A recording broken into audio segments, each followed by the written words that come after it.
दोस्तों नमस्कार, मैं मनोज कुमार शर्मा एक बार फिर आपके बीच में। लेकिन साहब डोनेट करना मत भूलिएगा।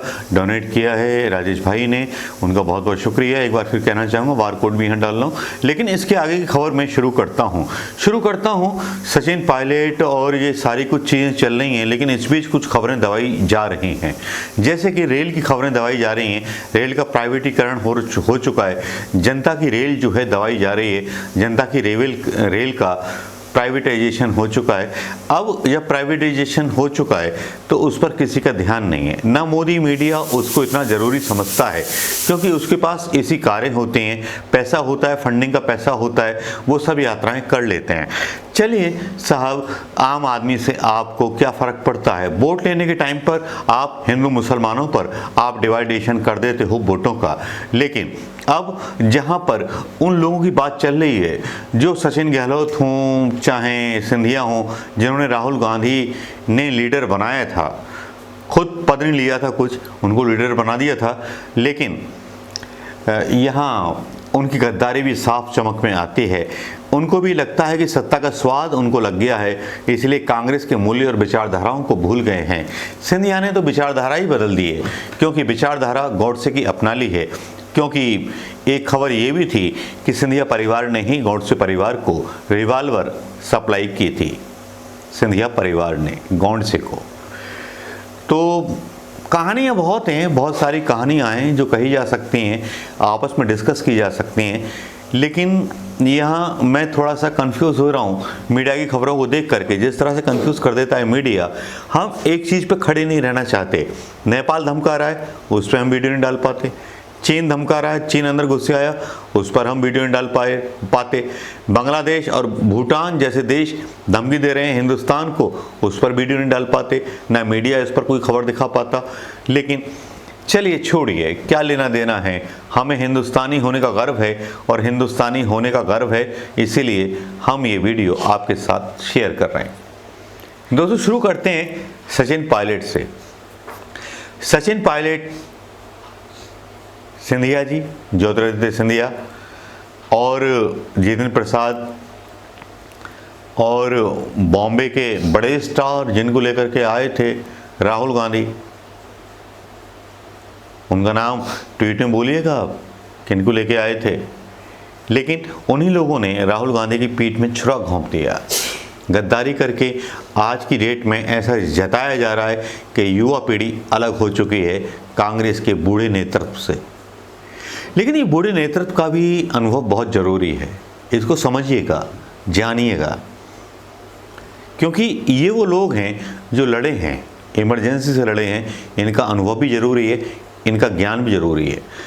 मैं भी अशोक गहलोत की जो एक पॉलिटिकल व्यूज़ थे उसके खिलाफ था, लेकिन उनके नेता सबसे ज़्यादा जीत के आए।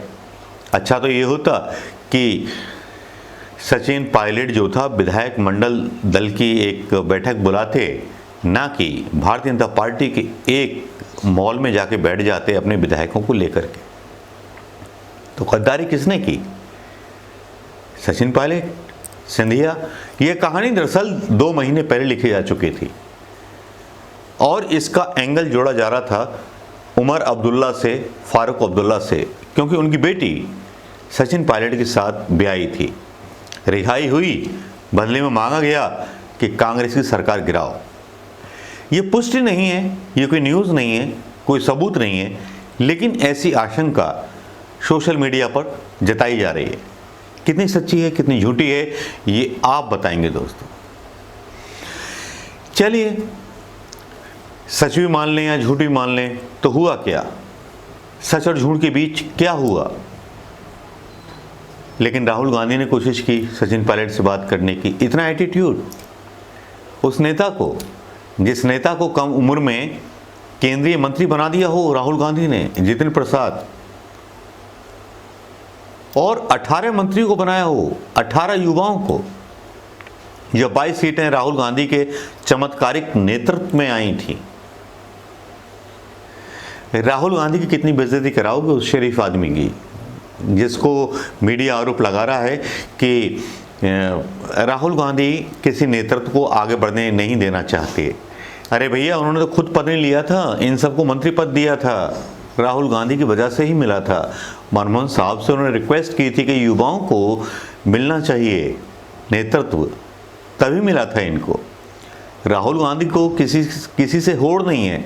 एक भीख मांगने वाला प्रधानमंत्री जो बोलता है कि मुझे प्रधानमंत्री बना दो बस, और एक राहुल गांधी जो कोई पद नहीं लेता है, अपने दोस्तों को बनाता है मंत्री, और वो राहुल गांधी चुपचाप रहता है, शने शने देखता रहता है हर राजनीतिक दृष्टिकोण को, बिना परवाह किए हुए कि उसका प्रभाव उस पर क्या होगा।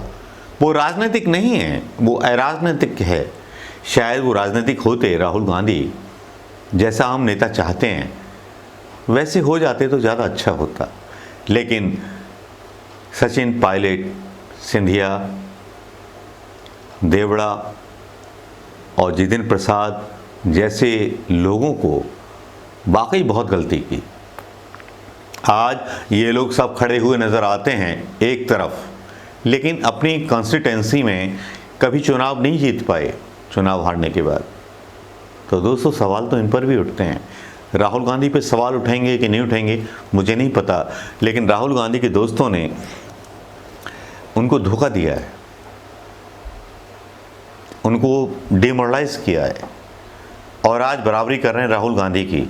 जिस राहुल गांधी को किसी पद का लालच नहीं है, एक प्रधानमंत्री भीख मांगता है प्रधानमंत्री पद की, ये राहुल गांधी भीख मांगता है गरीबों के न्याय की।